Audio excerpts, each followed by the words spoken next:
Tatlong bagay lamang po yung sasabihin ko. Unang-una po ay kinukumpirma po natin na hawak na po natin si Pastor Kibuloy, si Jacqueline Roy, si Ingrid Canada, si Crescente Canada at si Silva Semanes po. Nakuha po natin yung custody po nila around 5:30 this afternoon at mga bandang 6:30 po ay nilipad po natin sila mula po sa Davao papunta po dito sa Villamor po tayo lumabas.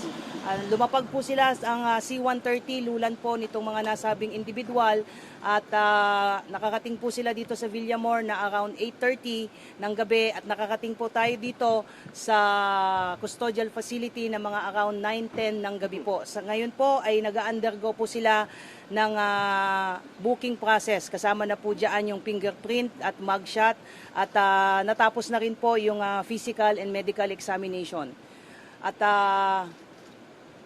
nangyari po itong pangyayari po na ito dahil kanina pong mga bandang 1:30 po ng hapon ay nagkaroon po ng negosasyon para po sa mapayapa po nilang pagsuko dahil binigyan po natin sila ng ultimatum nang within 24 hours po ay kailangan po nilang sumuko at nagkaroon po ng negotiation. So ito po ay joint efforts po ng PNP and AFP.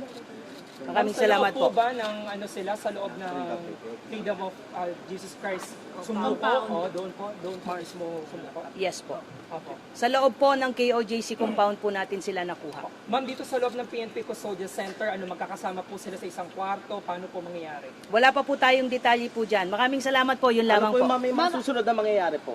Ongoing po yung processing po ngayon dahil 5 katao po yan.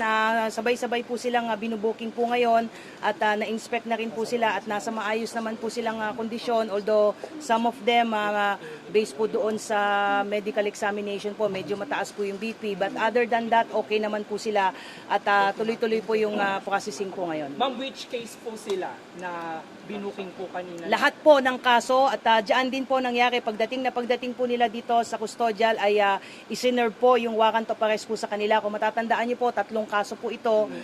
Yung kay Pastor Kibuloy po, yung child abuse po, yung sexual abuse at yung pong qualified trafficking. So binasahan po sila ng mga kaso po nila at nakaharap po ang kanilang abogado po. At pagkatapos po noon ay binasahan din po sila ng kanilang mga Miranda rights at mga kakapatan po. At pagkatapos po noon ay tuloy-tuloy na po yung ginawang proseso. Ongoing po yung proseso po.